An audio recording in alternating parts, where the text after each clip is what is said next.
Welcome to Liner Notes. I'm Brian Sampson, owner of Rustic Records, an independent record store here in Michigan. Our guest today is the man responsible for all things keys for Durand Jones and the Indications, and Colemine record artist and soon-to-be solo album releasing on Friday the 24th, Mr. Steve Okonski. Steve, how are you, sir? Hey, I'm doing great, Brian. Thanks. Good, man. I'm glad to have you here. First episode, it means the world to me that you're here to do this with us. Durand Jones is a band that I can't say enough good things about. I love the band. I love your sound. So the fact that I get to do episode 1 with a member of the band is just phenomenal for me. So thank you for being here and doing this. Thanks for the ask, man. Yeah, it's my pleasure. Glad to. So just a little bit of background on you. Your bio says that you are trained, like a classically trained musician. I think I understand what that means, but just in case I'm wrong, can you define that for us and let us know what your background is and how you learned? Yeah, I started playing piano when I was pretty young, around 5, and was taking lessons just from, the lady down the street for many years. And, it was going fine. I kind of enjoyed it. But then by middle school, I started going to some music camps. So they were pretty rigorous training, practice schedules. And that was, all based around classical music. And then eventually went to college for a classical piano performance degree, which I didn't finish as I started to get other interests. Sure. But yeah, so I did that for a couple of years in college, and then even since then have done some like summer, like 2-week intensives with various teachers. Just trying to keep all those skills and techniques, as sharp as they can be. Okay. No, that's awesome. Yeah, and I was going to ask if you like went to college and did the formal route and got a degree in it, but you were on that path, but then what the career started to work out a little bit more and it was just able to be put on the back burner to go do it professionally? Not exactly. So I went to Eastern Michigan in Ypsilanti. That was about when I started to get into jazz, and I started playing a lot of Hammond organ, and I started really going headfirst into playing jazz and learning standards and trying to play with people. And so at that point, I really wasn't caring too much about the classical aspect. So I just switched to a communications degree, and then graduated from there. Moved to New York, and then did like a secondary bachelor's at City College, Okay. studying jazz specifically, which I also didn't finish that, but was a great experience to meet a bunch of folks and learn some new things and play with some new people. Okay, awesome. Yeah. Growing up, were you in a musical household, like music on all the time? Parents played instruments, people around you played instruments. How did that come around? Especially because you started at 5, you said. So it Yeah. feels like there's usually a bit of an outside influence or maybe even a push at that age to get into it. Yeah, I mean, my parents didn't play instruments, but they music was always playing in the house, and they had both worked at record stores like Record Town, some like the Okay. older, bigger names for years and years. So music was always playing, and they're great lovers of music. But yeah, that piano came into our life because someone was throwing it away. It was on the curb, so my dad got a truck and a couple of buddies and pulled it into the house. And Okay. we knew that, the next door neighbor 2 doors down was a piano tuner. So he came by and tuned it. And then, 8 doors down was a piano teacher, and just started with her. So yeah, I Okay. don't know what like the impetus behind pushing that for me was, but I'm glad they had it. And, I think, music is just such a good influence in anyone's life. Oh, I agree. I mean, honestly, like it's the piano was something that my mom tried to push me towards when I was a kid, and I fought her tooth and nail on it, and I won. And to this day, it's still one of my biggest regrets that I didn't listen to her and go do it. So, I think it's probably why I gravitate so much towards piano-based jazz. Is Mm. because it's one of those things that I wish that I could do. So I think it's awesome that that you had that opportunity, and I love that it was a curbside piano that made it happen for you. I think that's great. Yeah, it was the old Grinnell Brothers Detroit piano, which Okay. I think probably from like the 20s. It was old, it was big, it was Wow. cool, but Okay. uh, yeah, it ran its course eventually. I'm sure it did. Probably had a Yeah, really cool sound though with that kind of age on it. Like that's got to be awesome. yeah, it was fun learning on it. Okay. So you touched on the jazz for a moment about when you got into that. That more came from being in school, that particular pursuit. So where did the funk and the soul sound that we get from you with Durand Jones come from? Was that part of the musical influence that you had, and then like being raised in Michigan? I mean, obviously it's a very soul and R&B heavy history state. So was that where a lot of that influence came from? Yeah, definitely. I mean, I was listening to, there was always Motown 67 stacks, 60s, 70s soul stuff playing in Of the house all the course. time. My parents were fans of that. So that was, I always loved that music and would listen to it often. And then, yeah, I think that was just always something I gravitated towards. And it wasn't until I moved to New York and I started playing with some other guys that I was able to finally kind of play that kind of music and Okay. jam sessions or different informal things. But yeah, it's something I've always loved listening to and was happy to get a chance to play it. Awesome. Yeah, I agree, man. There's something about soul music that just it grabs a hold of you in a way that, I mean, hip hop can make you feel things, rock, jazz, like every genre can make you feel something, but there is something about a good old fashioned soul song and somebody just belting it out that just it gets to the core of you. And if you're one of the people that it's lucky enough to hit that way, I don't think it ever lets you go. Yeah, absolutely. Well said. So how did your journey with Durand Jones and the Indications begin? Because, and you can correct me if I'm wrong on my timeline, but you didn't record on the first album with them, but I think you toured on the first album, and then you've been part of the band ever since. Is that right? Yeah, that's correct. So how did you I'm find them? So I met Aaron Frazer, the drummer, probably around 2014, 2015. And we were just playing in bar bands together, doing Okay. 3 4 hour sets of, you know, pretty much anything, that Motown soul stuff, Stevie Wonder, but, Bob Dylan, the band, like basically, whatever we knew just to keep people happy. So we became close playing so all together. And yeah, it was so in 2017, after they had re-released the self-titled album with Colemine, the original keyboard player couldn't do the touring, and Aaron asked if I would be interested, and of course I jumped right on it because Yeah, absolutely. I'd heard the album, and I feel like we probably played "Is It Any Wonder" real casually a couple of times, Okay. and it was super fun. Um, so yeah, so he asked if I join up. So 2017, I joined up touring with that on that first album, and then that led up to American Love Call that I helped write and record on, and then up to Private Space, which produced and wrote and recorded on. Very cool. And God, again, I'm such a fan. I love all three albums so much, man. But I love especially like the production difference in the first album. And I always joke around, like I do like weekly flip through videos for the record store and show people what's come in. But anytime Durand Jones, the first album is in there, I say never has so much been done with less than $500 for an album. But I love how the sonics of that changed so much from the first album into the second album, and then the third one is just so disco, and it's just you guys have had such a wonderful evolution, but kept the sound that's still I think true to you, even though it's different on every album. And I love when a band can evolve like that. Yeah, it's been a really fun journey, man, and it's been great to be able to do it with these guys and express ourselves musically and grow and explore new territory. For sure. Speaking of new territory, that actually kind of works out perfectly. So you guys just went on, I think, probably like the biggest tour to date. I think biggest venues to date as well, right? Um, yeah, I mean, it's been kind of one thing after the other these past many years, but we've definitely had some chances to play some huge spaces last year, which was really fun.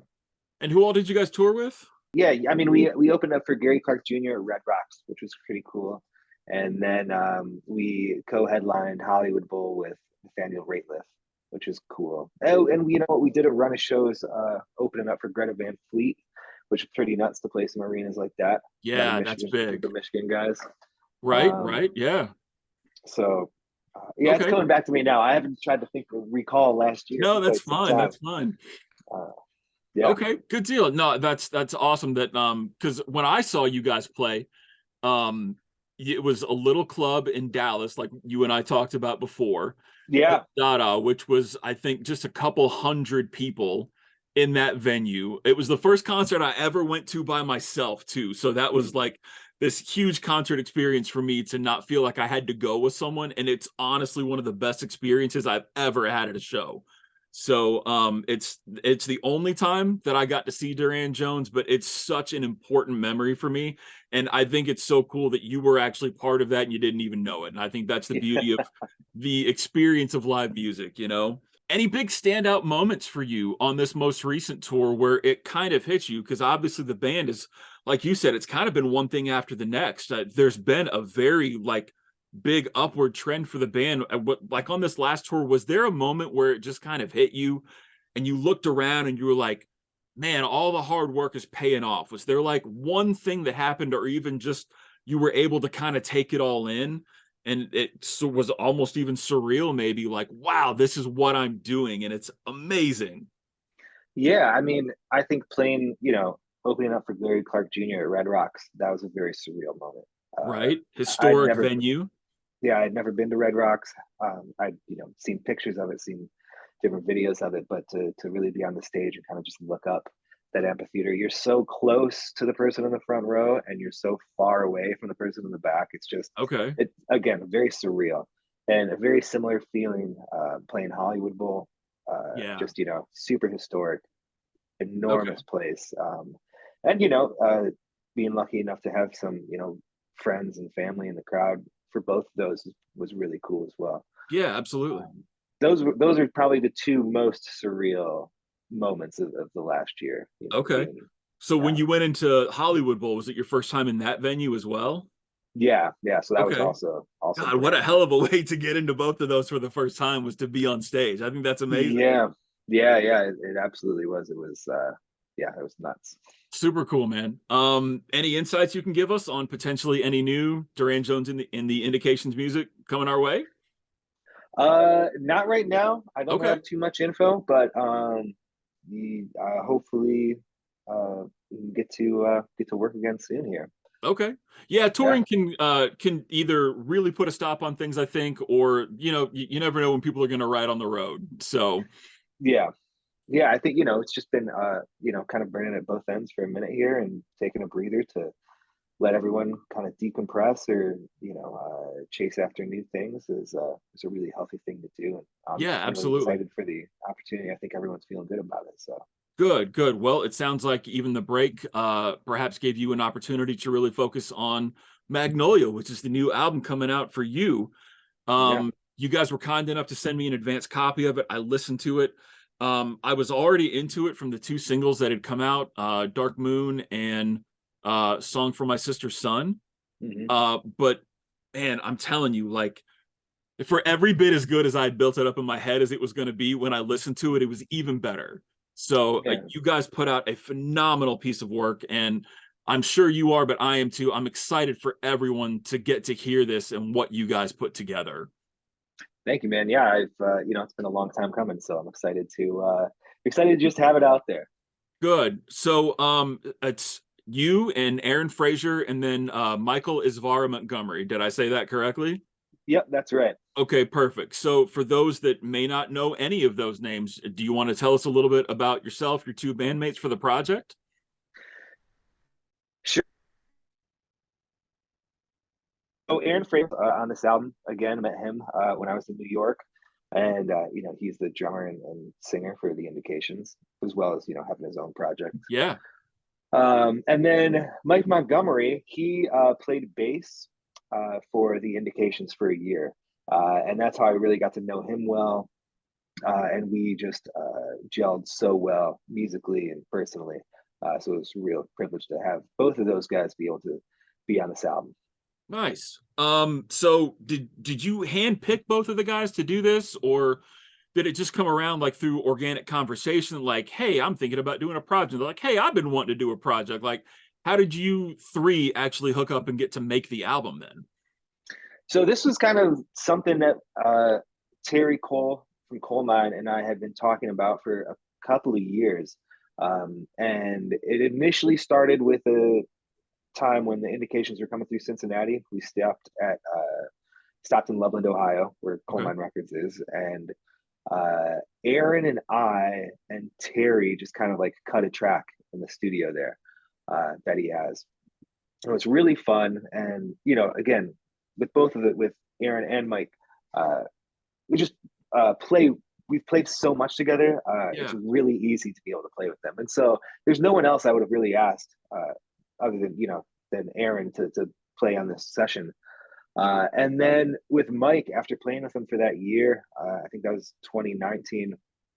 It was clear we just had a lot of the same interests musically. He's a big jazz head too, and so we got along really well, and just a really easy guy to play with, and just so talented. And being that he can play upright as well as he can the electric, it's just he got Okay. everything going for him. So yeah, I did specifically ask these guys to be a part of this because I value their talent and their vibe, and it's just and their pals. Yeah, yeah, no, and it sounds again from everything that I've heard, just from getting to listen to the album ahead of time, that you 1000% you made the right call with who you went into the studio with. It's absolutely beautiful. Thanks. So, in terms of the recordings, I read the bio on the album, Mm-hmm. and it sounds like this was all completely live, completely improv. Is that the case? Yeah, that is the case. And the final tracks had to be pared down a little bit. So Okay. there is some light editing just for time's sake. But yeah, all the most we would probably say before starting a track would be what key is it in, what kind of vibe do we want to get from this. And this was uh, the bulk of this was recorded in one session in 2020. But that was the second session that we did, kind of approaching this album. The first session we did was much more composed, much more kind of beat oriented song, still instrumentals, and those came out really cool. But the final day we ended up recording the track Sunday, and that was from Terry just being, I kind of ran out of music. This is the last day, and Terry just Okay. ran tape and was like, "Why don't you guys just play one? Like, don't think about it, just improvise." And we loved it. It was so much fun, and was really happy with how it came out. So we decided, all right, let's go back and do another session at Colemine, just doing improvisations, Okay. and have Mike be on the upright bass the whole time, and get a nice percussion setup for Aaron as well as the drums. And yeah, so all improvisational, and then all live to tape. And again, the only edits made were really just to try to keep things within time boundaries. Yeah, for probably for the vinyl pressing, I would assume more than anything. Yeah. Okay. So, yeah, and you kind of touched on this a little bit in terms of like, hey, what kind of a vibe? But I mean, really, like, and I'm fascinated by the fact that you guys could produce what you did essentially with nothing in mind ahead of time, except like, let's sit down and get a vibe. So, I mean, was there not even something as simple as like, hey, I was noodling around and I found this simple chord progression that I would love to try to work into something, and let's build it around that? Or was it really just like, hey, I want to get this vibe and let's just find it? The first track, Runner Up, I did have that basically the main line kind of figured out in my head. Like, I don't know if this is gonna be too loud for you, but like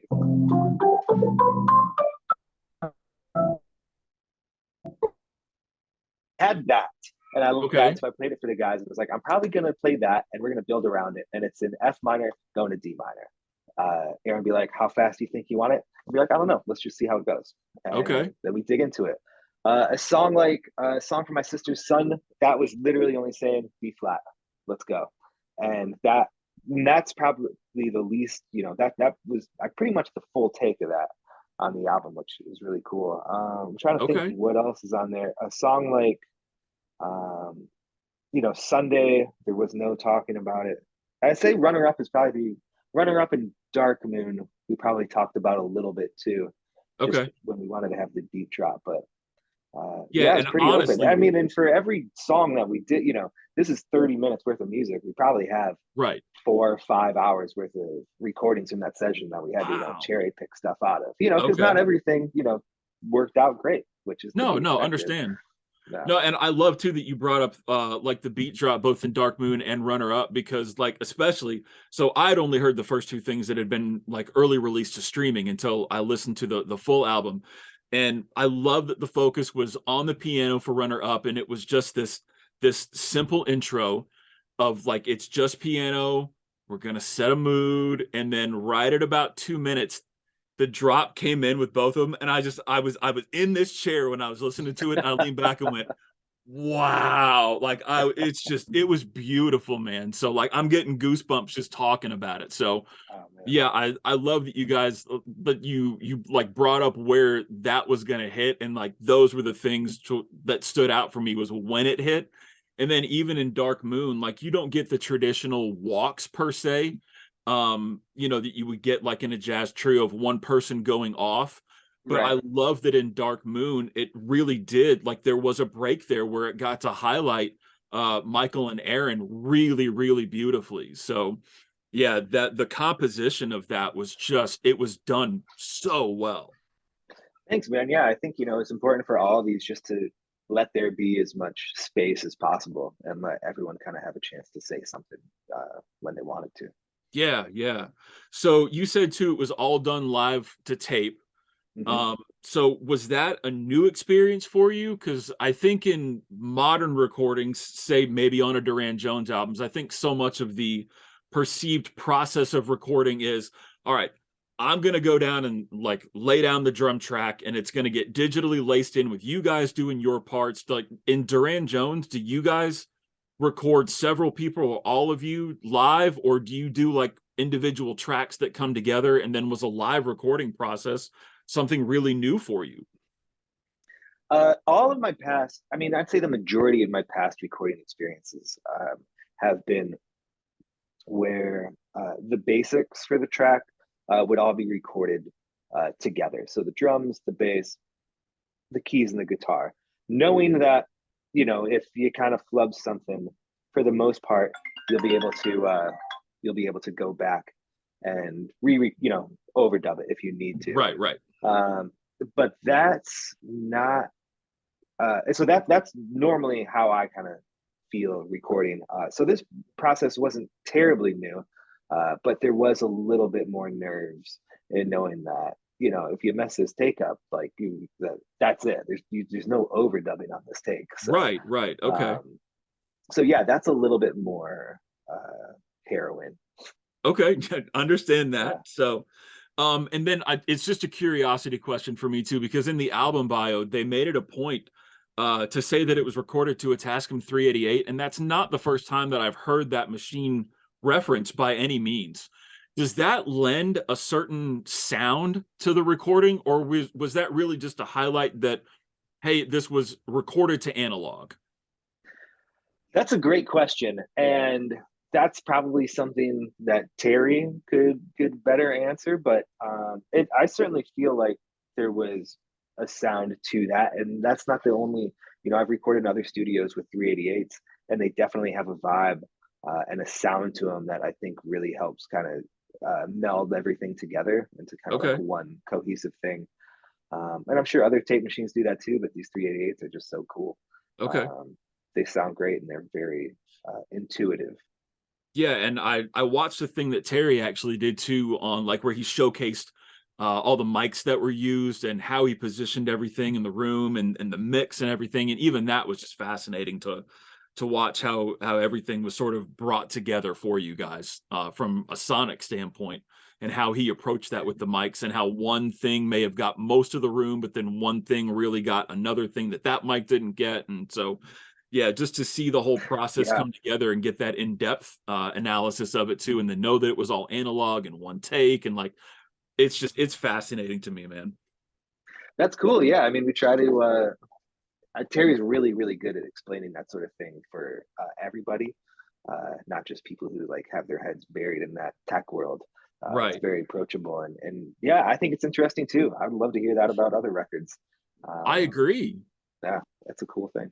So, just a kind of a general platform for you too here. I mean, are there anything that, or are there any things that you want to say about the album? Any, sort of listening notes that you want to give us for us checking it out on Friday, or just kind of an open platform for anything you want to say about it, man?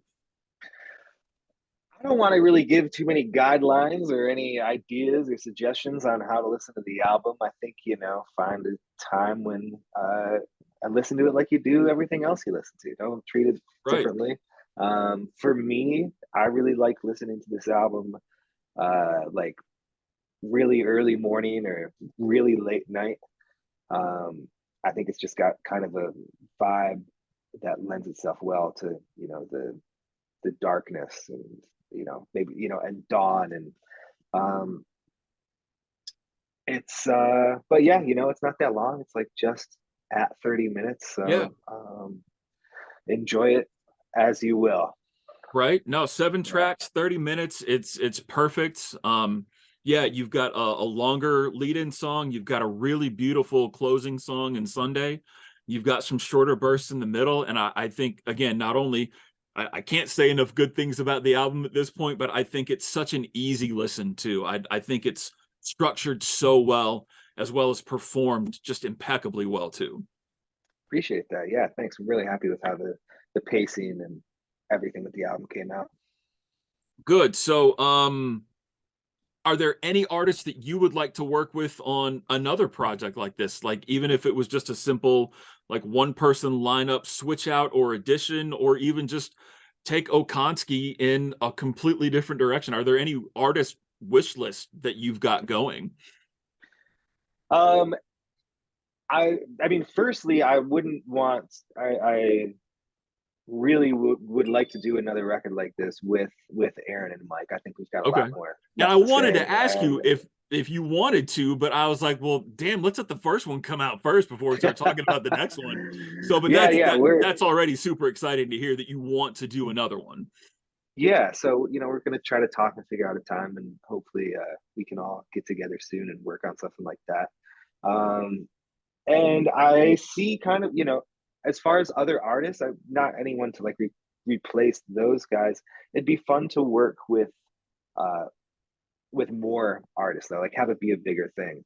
Expand it. I Yeah. Okay. Yeah, I'd really love to work with a harpist. And I know Brandy Younger recorded something on the last Durand Jones album, did some harp on that, and then Joel Ross also played vibraphone on the Durand album. And it'd be cool to work with both of them and just kind of have this thing expand more and more. Uh, Okay. I don't know exactly what that would sound like or how that would go, but yeah, I mean, there's just so many talented folks out there, man. Oh, It'd be great absolutely. to So, be great to well, work and with. even just the things that you named could add some very interesting sonic elements to what it is that you guys are doing. So, I love that that's the headspace that you're in on this is just trying to expand and fill out the sound. Definitely. Yeah, that's awesome. So I always say I think that one of the best way to get to know our favorite artists is to get to know some of their favorite artists.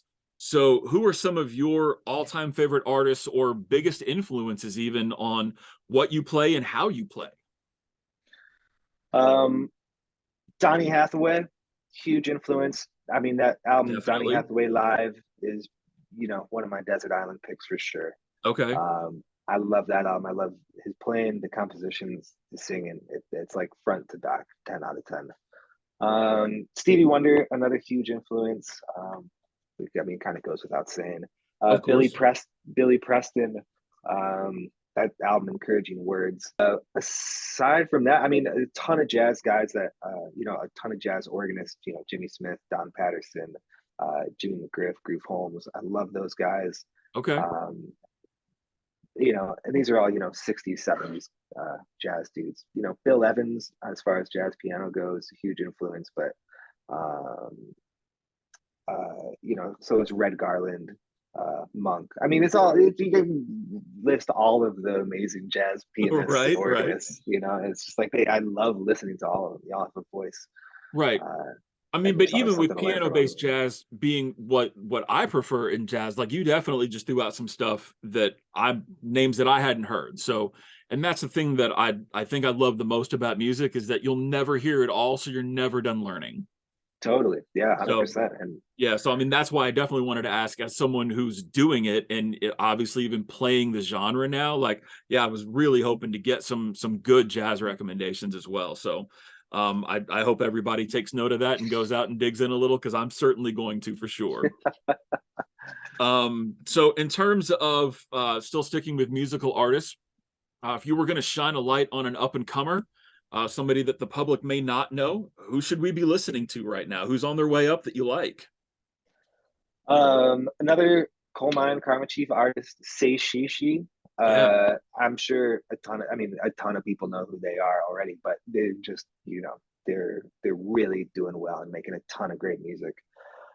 So I love to shine a spotlight on them when I can. for sure. Well, and yeah, They're we love coal mine artists here for sure too. So yeah, any chance we get to shout them out is great. another band that I only recently just found and love listening to. I think they're on Stone's Throw now. Pearl and the Oysters.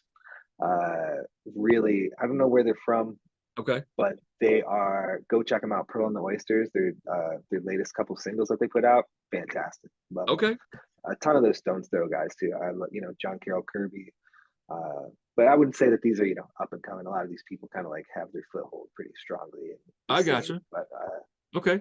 But they still love may, hey, listening to even them. if they're not household names yet, and we can get some people into them, that's great. Any chance to support an artist? No doubt. Okay. Um, who are you listening to lately? New or old, doesn't matter. Just what kick are you on musically? I've been listening. I'm kind of always kind of got like the Donny Hathaway, Billy Preston, like Jimmy Smith trio thing going on. Okay.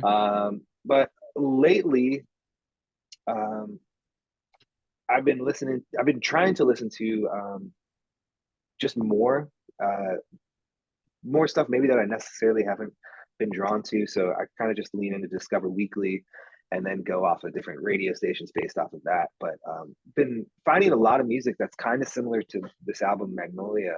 Um, and so a lot of like Italian library music. Um, this guy, I think he's on Big Crown Records, Cochemia, Okay. saxophone player. Been listening to that. Oh, Frankie Reyes has this album of boleros that he's doing on. I don't know what kind of organ it is, but it's really cool, really vibey. Okay. Um, but yeah, kind of a lot of instrumental, kind of meditative, ethereal kind of stuff right now. Okay. Yeah. Well, and if that's the headspace that you were in for this album too, I certainly see where that's going to translate very, very well to what you're interested in right now. Definitely. Okay. Um, first album you ever bought or the one that kind of changed everything for you? I know sometimes it's hard to remember the first album we ever bought, but if you can, great. And if you can't, like, what was the one that changed everything for you? Because I can tell you for sure what I know what my game changer album was. Couldn't ever tell you what the first one I bought was, though. I can tell you the first CD I remember buying. Okay. Uh, I think it was Lou Vega's Mambo Number 5, whatever Nice. album that was on, or maybe that I was the appreciate name of you the admitting album. that publicly with us. That's amazing. Fine, got no worries about that. I have to look up when that came out and how old I was. I wouldn't say that was a game changer for me though. You I'm know going what? to agree for the win, Steve. There was. I remember there's two albums that really remember. My dad had a copy of Bitches Brew on tape, the Miles Okay. Davis album. I remember listening to that and not really getting it. I was in high school. There's that Bad Plus album, These Are the Vistas, that a friend's older brother gave me a CD of. Okay. I don't know if you know those guys. I don't. Piano trio out of I think Minnesota originally. Okay. They've changed now, but that second album, These Are the Vistas, is like really, again, another album that I was listening to and I really didn't get it, but I couldn't stop listening to it, and just trying to find more. And when I say I didn't get it, it was just like it was hard for me to really. It was so different to what I was used to. It was hard for me to Right. kind of wrap my head around. But I came to love that album so much, and I still do. And there's subsequent albums. Yeah, yeah. So, and let's talk about that for a minute because it if you listen to, say, Kind of Blue, which I always call probably the most accessible jazz album in the history of jazz, right? Like if you Okay. want to get somebody into this genre that doesn't know the first thing about it, you can probably sit them down and play them that and they'll be just fine. But Bitches Brew is such a deviation, and I agree.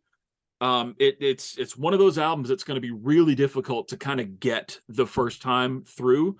But Mhm. even as a young man, you went back to it over and over. So what advice would you give to people that are trying to explore the genre as a whole, but come across something like very interesting and very unique like that may be a little hard on the ears at first, even?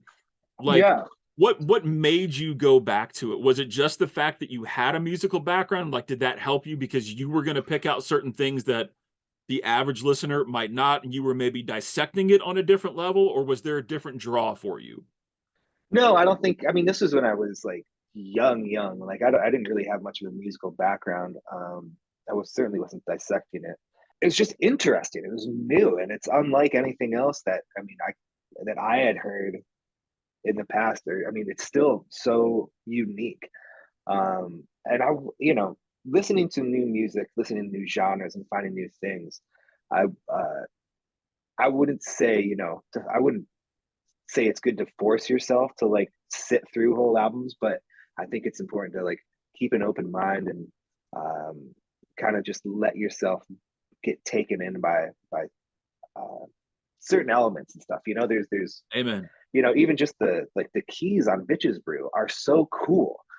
They sound so cool and they're kind of hypnotizing, and it just it's stuff like that that made me want to keep coming back to it, even if I Okay, necessarily didn't get the full uh, setting of it at the time.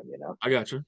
No, Yeah, I love that answer. Yeah, because I think even if you can go back and look at the album as a whole and say, hey, the whole thing might not be for me, I think it's probably still going to be very easy if you go into it with that open mind setting to still pick out some moments of just pure gold out of everything if definitely, you're willing to find it. absolutely, yeah.